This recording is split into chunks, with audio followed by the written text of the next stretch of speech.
है तहसील, विधानसभा, जनपद एवं संभाग स्तर पर कुशल संवाददाताओं की। यदि आप भी राजस्थान में साधना प्लस न्यूज के पत्रकार बनकर काम करना चाहते हैं तो नीचे दिए गए नंबर पर संपर्क करें। नवीन कुमार यादव, स्थानीय संपादक, Rajasthan, Sadhna plus news. Mobile number 9990469916 9835630014।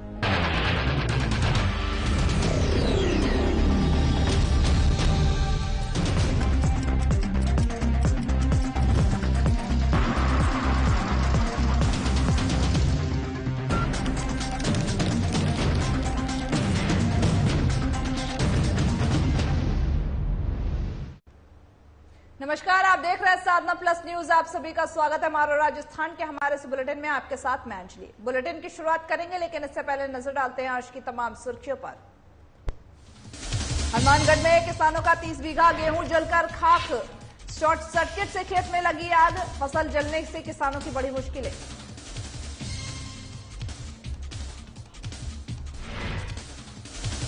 Kota में अवैध बजरी निकासी पर प्रशासन सख्त। पुलिस ने जेसीबी लगाकर किया रास्ता बंद। अवैध खनन के खिलाफ चलाया अभियान।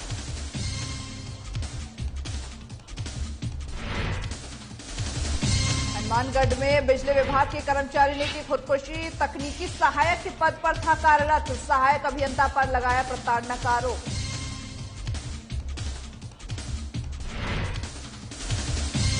भरतपुर में भीमराव अंबेडकर की मूर्ति का अनावरण। सार्वजनिक निर्माण मंत्री ने किया अनावरण। 14 अप्रैल को निकाली जाएगी भव्य शोभा यात्रा। बीकानेर रेंज के आईजी ने किया सीओ सर्किल का वार्षिक निरीक्षण। कहा, पुलिस के रडार पर नाइजीरियन गैंग, जनता के प्रति जवाबदेह बने पुलिस।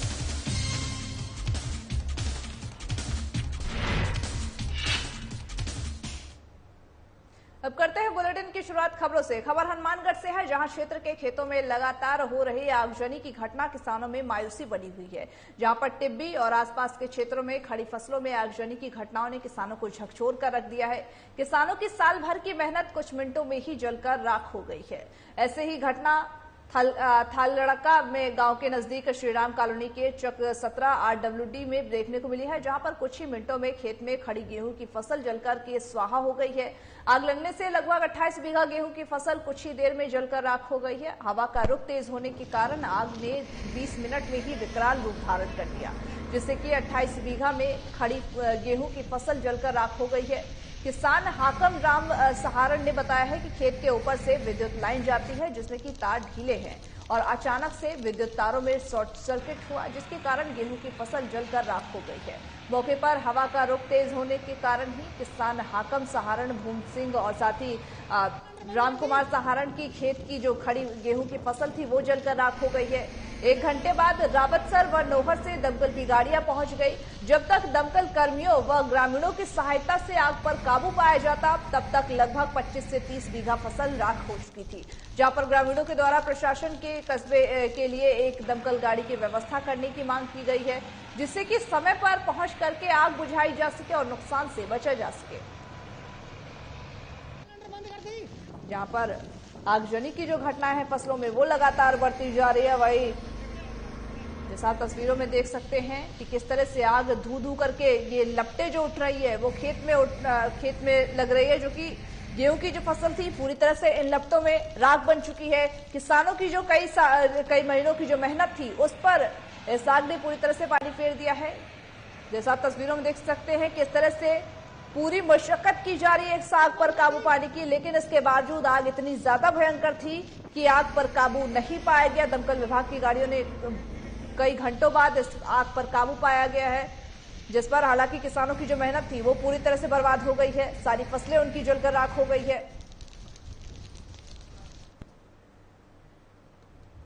कोटा ग्रामीण एसपी कावेंद्र सिंह सागर ने जब से कोटा एसपी का पदभार ग्रहण किया है तब से ही अवैध खनन और अवैध धंधों के खिलाफ कोटा ग्रामीण पुलिस द्वारा ताबड़तोड़ कार्रवाई करने से पीछे नहीं हटती दिख रही। आपको बता दें कि कोटा ग्रामीण पुलिस थाना खातौली क्षेत्र में पड़ने वाले गांव रोडगंज के पास चंबल नदी घड़ियाल से अवैध रेती निकालने का काम होता था, जिस पर घड़ियाल विभाग की 2 चौकियां हैं, लेकिन घड़ियाल विभाग के अधिकारी और कर्मचारी कार्रवाई करने के बजाय अवैध खनन को धड़ल्ले से चला रहे हैं, जिसकी शिकायत पुलिस थाना खतौली को शिकायत मिली थी। जहां पर शिकायत मिलते ही थाना अधिकारी रामस्वरूप राठौड़ ने पुलिस को मौके पर भेजकर की जेसीबी मशीन द्वारा चंबल घड़ियाल नदी में पहुंचने के अवैध खनन वाले रास्ते को बंद करवा दिया है। जहां पर चंबल नदी में लगातार जो अवैध खनन का काम था वो लगातार जारी था। अवैध बजरी निकासी कर प्रशासन अब इस पर सख्त रुख अपनाए हुए हैं और निकासी का जो मार्ग था उसे बंद कर दिया गया है। एसपी कावेंद्र सिंह के द्वारा यह कार्रवाई देखने को मिली है।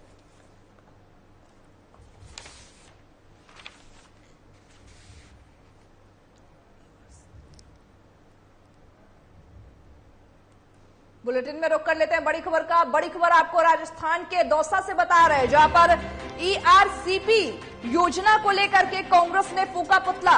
केंद्रीय मंत्री गजेंद्र सिंह शेखावत का फूका पुतला। कलेक्ट्रेट के दरवाजे पर पुतला फूका गया है। पीएम के नाम ACM को सौंपा ज्ञापन।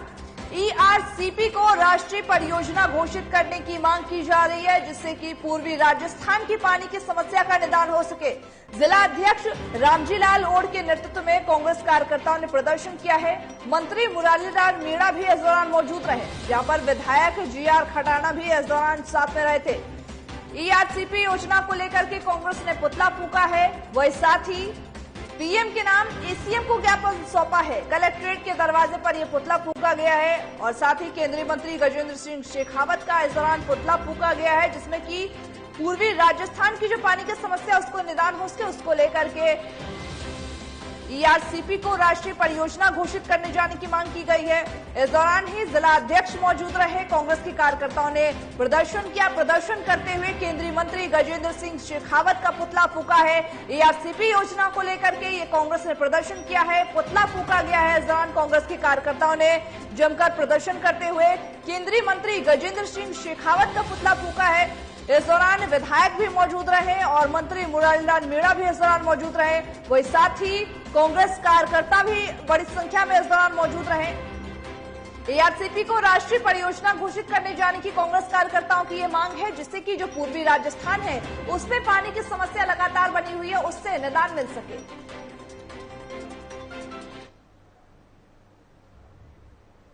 खबर हनुमानगढ़ से है, जहां पल्लू क्षेत्र के मानकेरिया गांव से मालकासर तक 85 लाख की लागत से सड़क का निर्माण करवाया जाएगा। जहां पर नोहर विधायक ने बताया कि जिस मानकेरिया गांव में लोगों को पैदल जाने में परेशानियों का सामना करना पड़ता है, आने वाले कुछ दिनों में उसी गांव के लोग वाहनों पर गांव में बिना किसी परेशानी के आवागमन कर सकेंगे। इससे बनने वाली सड़क का आज शिलान्यास किया गया है, जहां पर आजादी के बाद पहली बार इन गांवों में बनने वाले इस सड़क के शिलान्यास से ग्रामीणों में भी खुशी की लहर दौड़ पड़ी है। जहां ग्रामीण संतलाल सियाग ने बताया है कि पहली बार लग रहा है ऐसा कि हम स्वतंत्र भारत के नागरिक हैं। वहीं विधायक अमित चाचर ने बताया है कि मुख्यमंत्री अशोक गहलोत की सरकार बनने के बाद से सबसे पहले अंतिम छोर पर बैठे हर व्यक्ति, हर गांव को विकास से जोड़ने का कार्य किया गया है।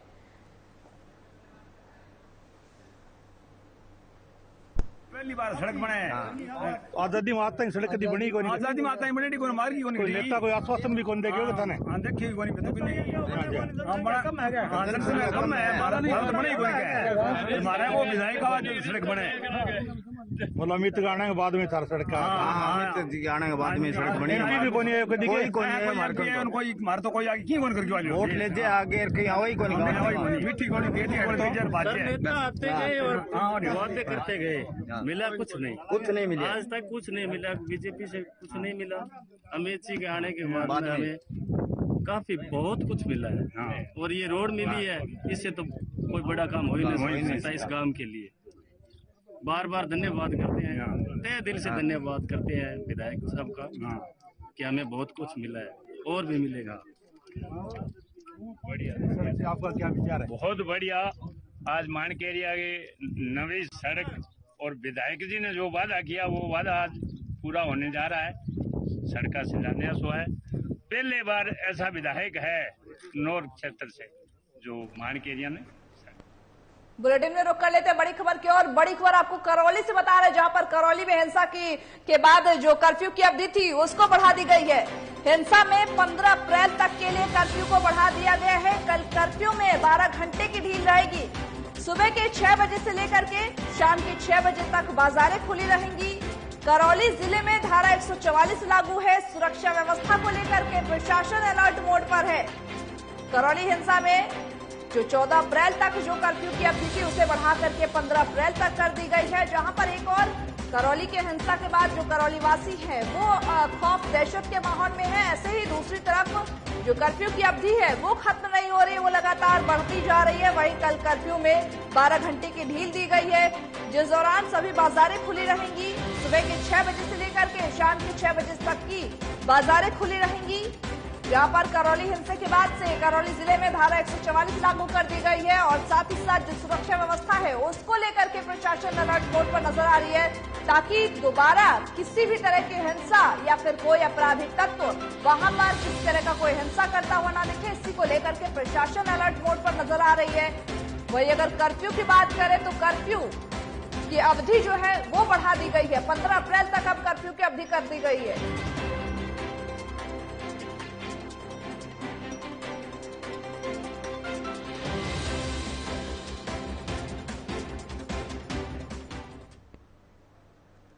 करौली हिंसा मामले को लेकर के बीजेपी लगातार गहलोत सरकार पर हमलावर है। इसी कड़ी में बीजेपी युवा मोर्चा के राष्ट्रीय अध्यक्ष तेजस्वी सूर्या, सतीश पुनिया, सांसद रंजीता कोली और सांसद मनोज राजौरिया बीजेपी कार्यकर्ताओं के साथ करौली जा रहे थे कि तभी युवा मोर्चा के राष्ट्रीय और प्रदेश नेताओं को करौली जिले की सीमा पर सलेमपुर के पास पुलिस बल ने रोक लिया, जहां पर इससे पहले करीब आधा घंटा पुलिस और बीजेपी कार्यकर्ताओं में आपस में झड़प भी देखी गई है। इस दौरान ही भाजयुमों और पुलिस के बीच धक्का मुक्की भी हुई है और साथ ही साथ यात्रा को रोकने से आक्रोशित सतीश पुनिया, सांसद रंजीता कोली और साथ ही साथ सांसद मनोज राजौरिया सड़क पर ही धरने पर बैठ गए, जहां पर बीजेपी युवा मोर्चा के राष्ट्रीय अध्यक्ष तेजस्वी सूर्या ने गहलोत सरकार को चेतावनी दी है कि उन्हें अगर जाने नहीं दिया गया तो यहीं पर आंदोलन किया जाएगा।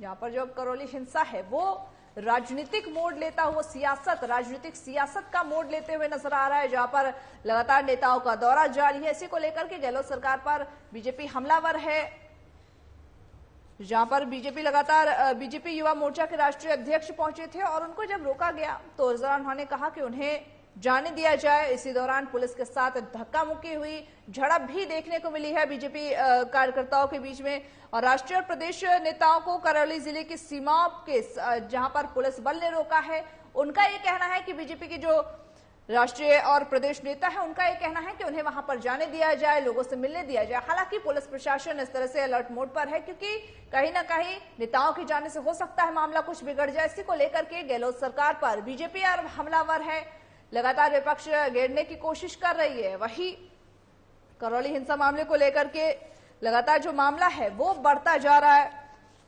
राष्ट्रीय अध्यक्ष तेजस्वी सूर्या भी पहुंचे थे, लेकिन उन सभी को पुलिस ने रोक दिया है। सलेमपुर के पास ही सीमा पर, करौली जिले की सीमा पर प्रवेश नहीं करने दिया गया, उन्हें सीमा पर ही रोक दिया गया पुलिस ने। इसी को लेकर के बीजेपी के जो कार्यकर्ता थे उनमें खासा आक्रोश देखने को मिला।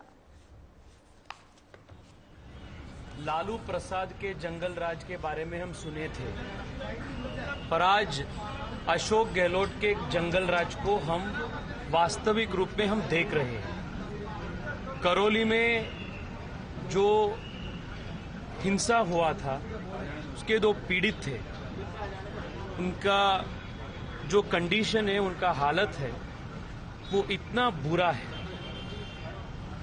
20-30 साल के जो नौजवान जिसके सामने पूरा जीवन है वो अभी पूरा बेड रिडन है। तुष्टीकरण राजनीति का प्रतिफल है। और साथ ही साथ मैं हर्ष भाई से भी बात करके आया, जिसको अत्यंत अमानवीय तरीके से कांग्रेस के विधायक गिरिराज सिंह ने मारपीट किया है। शहर के सागरपाड़ा क्षेत्र में महात्मा आनंद बगीची के पास स्थित राधा विहारी कॉलोनी के लोगों ने नगर परिषद आयुक्त को ज्ञापन सौंपा है, जिसमें कि आरोप लगाया है कि राधा विहार कॉलोनी में करीब 20 फुट चौड़ा आम रास्ता है, जिसे कुछ लोगों द्वारा अतिक्रमण करके आम रास्ते को 10 फुट का कर दिया गया है, जिससे कि आम रास्ता सकरा हो गया है। ऐसे में लोगों को वाहनों के साथ निकलने में परेशानियों का सामना करना पड़ता है। तो वही साथ ही साथ नगर परिषद आयुक्त ने कॉलोनी वासियों को आश्वासन दिया है कि वो आम रास्तों की जांच करवा करके जल्द से जल्द नियम अनुसार उचित कार्रवाई करें।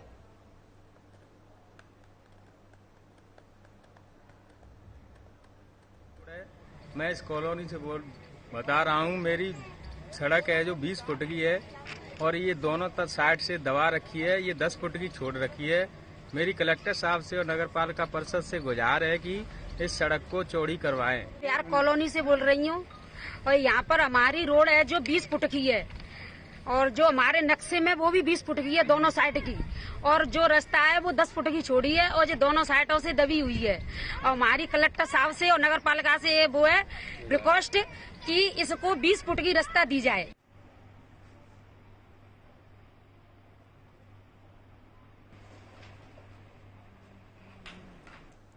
बुलेटिन में वक्त हो चला बड़ी खबर का, जहां पर राजस्थान, बता दें इस वक्त की बड़ी खबर, राजस्थान कर्मचारी चयन बोर्ड ने जारी की परीक्षा की तिथि। हाउसकीपर सीधी भर्ती परीक्षा 9 जुलाई को होगी आयोजित। दोपहर के 3 बजे से लेकर के शाम के 6 बजे तक परीक्षा का आयोजन किया गया है, जहां पर ग्राम विकास अधिकारी सीधी भर्ती की मुख्य परीक्षा 9 जुलाई को होगी। 9 जुलाई शनिवार सुबह 10 बजे से लेकर के 12 बजे तक परीक्षा आयोजित होगी। राजस्थान कर्मचारी चयन बोर्ड ने ये परीक्षा की तिथि जो आयोजित की थी उसका जारी कर दिया है। अब परीक्षा की तिथि जहां पर हाउसकीपर की सीधी भर्ती की जो परीक्षा है वो 9 जुलाई को होगी और साथ ही साथ दोपहर के 3 बजे से लेकर के शाम के 6 बजे तक ये परीक्षा आयोजित की जाएगी। ग्राम विकास अधिकारी सीधी भर्ती की मुख्य परीक्षा अब 9 जुलाई को होगी। 9 जुलाई शनिवार सुबह 10 बजे से लेकर के 12 बजे तक इस परीक्षा का आयोजन किया जाएगा। यहाँ पर राजस्थान कर्मचारी चयन बोर्ड ने परीक्षा की तिथि जारी करते हुए 9 जुलाई को सीधी भर्ती परीक्षा, हाउसकीपर की सीधी भर्ती परीक्षा को आयोजन करने की तिथि जो है वो जारी कर दी है। साथ ही साथ समय है दोपहर के 3 बजे से लेकर के शाम के 6 बजे तक ये परीक्षा चलेगी। ग्राम विकास अधिकारी सीधी भर्ती की मुख्य परीक्षा 9 जुलाई को होगी। 9 जुलाई को ग्राम विकास अधिकारी की जो परीक्षा है वो सुबह 10 बजे से लेकर के 12 बजे तक के लिए आयोजित किया जा रहा है। वही साथ ही हाउसकीपर सीधी भर्ती की जो परीक्षा है वो भी 9 जुलाई को होगी, लेकिन वो 9 जुलाई को दोपहर के 3 बजे से लेकर के शाम के 6 बजे तक आयोजित होगी।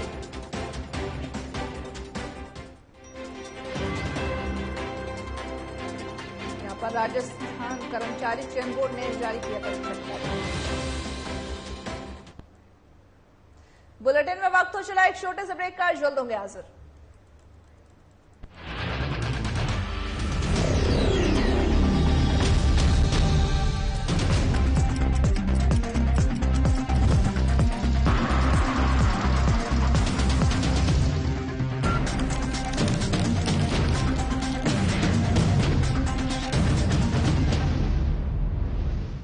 राजस्थान में साधना प्लस न्यूज को आवश्यकता है तहसील, विधानसभा, जनपद एवं संभाग स्तर पर कुशल संवाददाताओं की।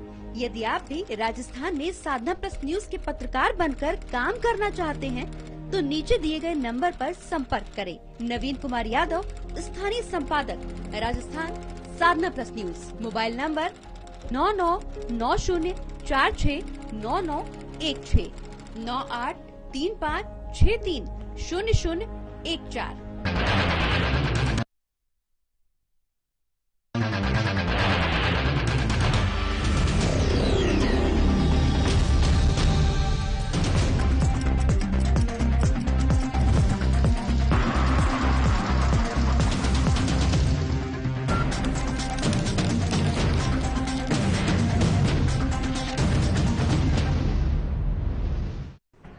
ब्रेक के बाद आप सभी का एक बार फिर से स्वागत है हमारा राजस्थान के हमारे इस बुलेटिन में। बढ़ते हैं खबरों की ओर।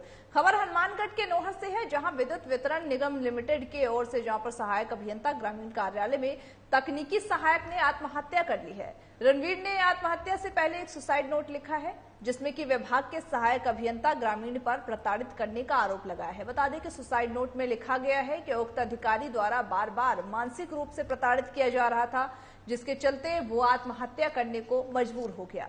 सुसाइड नोट में लिखा गया है कि छुट्टी का आवेदन करने के बाद भी जानबूझकर छुट्टी नहीं दी गई। सुसाइड नोट में यह भी लिखा गया है कि अधिकारी के खिलाफ सख्त से सख्त कानूनी कार्रवाई कर मुझे और मेरे परिवार को न्याय दिलाए जाने की भी बात लिखी गई है। जहां पर रणवीर का शव गांव बड़बिड़ाना नजदीक अपने खेतों में प्राप्त हुआ है। रणवीर ने कीटनाशक दवा पीकर के आत्महत्या कर ली है। वहीं पुलिस ने मृतक का शव राजकीय चिकित्सालय नोहर की मोर्चरी रूम में रखवा दिया है।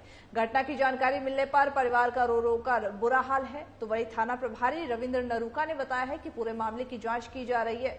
वहीं उन्होंने आगे बताया कि मृतका ने सुसाइड नोट मरने से पहले संबंधित अधिकारी को व्हाट्सएप पर किया था, जिसके बाद सहायक अभियंता द्वारा इसकी सूचना पुलिस को भी दी गई थी। फिलहाल पुलिस मामले की जांच में जुटी हुई है।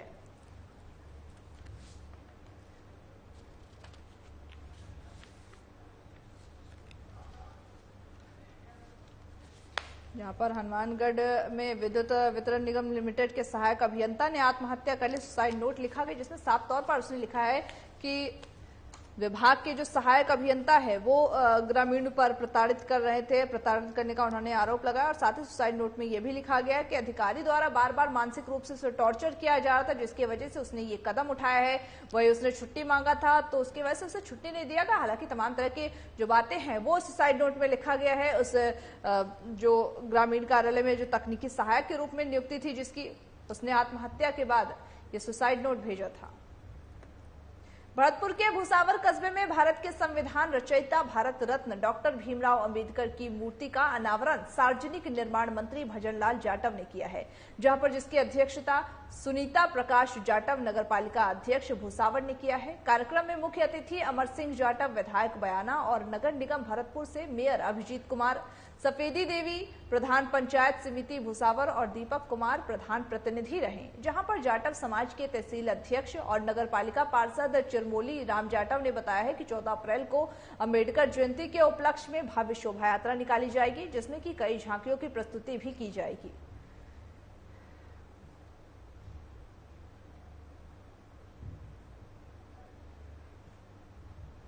अगली खबर हनुमानगढ़ से है, जहां पंचायत समिति स्तर पर नंदीशाला की स्थापना को लेकर के जिला गोपालन समिति की बैठक सीईओ जिला परिषद अशोक असीजा की अध्यक्षता में की गई थी। जहां पर इस बैठक में पशुपालन विभाग के संयुक्त निदेशक डॉक्टर ओम प्रकाश किलानिया ने बताया है कि हनुमानगढ़ पंचायत समिति के स्तर पर नंदीशाला के लिए गौशाला समिति हनुमानगढ़ टाउन और पंचायत समिति नोहर स्तर पर नंदीशाला खोलने के लिए गौशाला नोहर का चयन किया जा चुका है। तो वहीं डॉक्टर किलानिया ने बताया है कि जिला कलेक्टर नथमल डीडेल के निर्देशन पर हनुमानगढ़ जिले में नंदीशाला खोलने को लेकर के 20 बीघा भूमि के लिए पशुपालन विभाग के निदेशक को पत्र लिखा गया है। जहां पर बैठक में टाउन और नोहर में नंदीशाला खोलने के लिए गौशालाओं द्वारा प्रस्तुत एस्टीमेट पर भी चर्चा की गई है।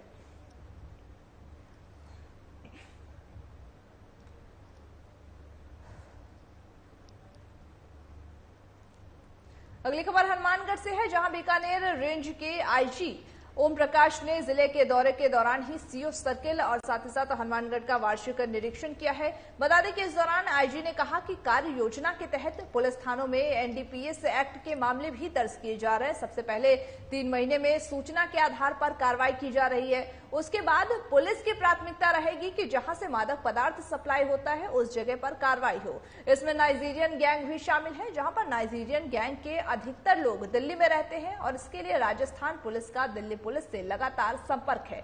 जल्द ही नाइजीरियन गैंग के खिलाफ भी कार्रवाई की जाएगी।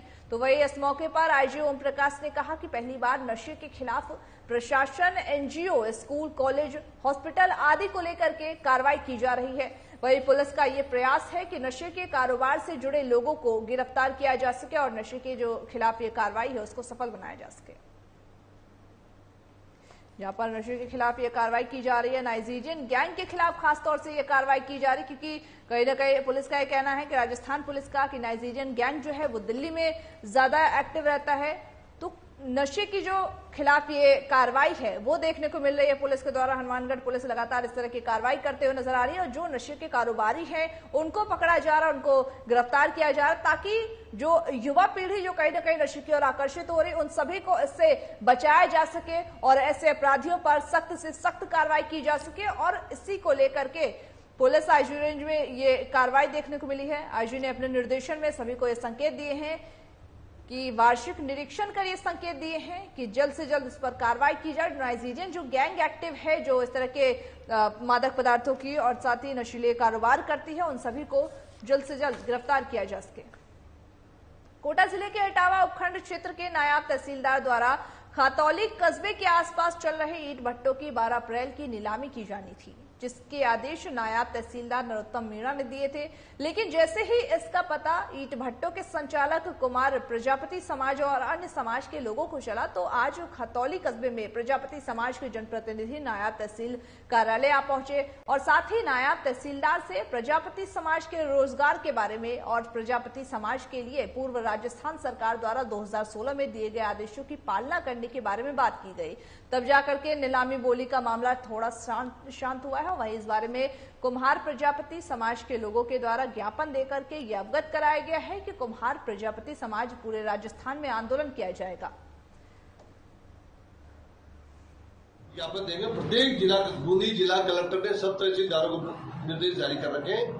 हमारा तहसीलदार साहब से, हमारा यहाँ एसडीओ से, जिला प्रशासन से, रेवेन्यू वालों से, फॉरेस्ट वालों से, पुलिस वालों से ये कहना है कि उस पॉलिसी का अध्ययन करें और तद अनुकूल संबंधित निम्न अधिकारियों तक उसकी जानकारी प्रदान करें, ताकि पुलिस वाले भी इनको परेशान नहीं करें और राजस्व वाले भी नहीं करें और फॉरेस्ट वाले भी नहीं करें। अगर ये करेंगे तो वह आंदोलन छेड़ेंगे, फिर जिले में नहीं पूरे राजस्थान में हम डंका बजाएंगे। जयपुर में 12 दिन से लगातार चल रहे धरने के समर्थन में धरने पर बैठे कोविड स्वास्थ्य कर्मी को सुमन कोहली पूर्व महापौर ने संबोधित किया है, जहां पर पूर्व महापौर ने कहा कि जिस समय पूरे विश्व में कोरोना का हाहाकार मचा हुआ था, तब इन कोविड नर्सिंग कर्मियों ने राजस्थान के हर व्यक्ति की जान बचाने के लिए अपनी जान की बाजी लगा करके लोगों को वैक्सीन की डोज दे करके उनकी जान बचाई थी। वहीं सरकार ने इन बच्चों के पेट पर लात ही नहीं मारी, बल्कि इनको इनाम की बजाय सजा देने का कार्य भी किया है। सरकार के अंदर थोड़ी भी संवेदना बची नहीं है। तो वही साथ ही साथ उन्होंने कहा कि 12 दिन से लगातार भूखे प्यासे बैठे नर्सिंग कर्मी भाई बहनों की सेवाओं को नियमित करें। मारो राजस्थान के हमारे इस बुलेटिन में बस इतना ही। मुझे दीजिए इजाजत। नमस्कार।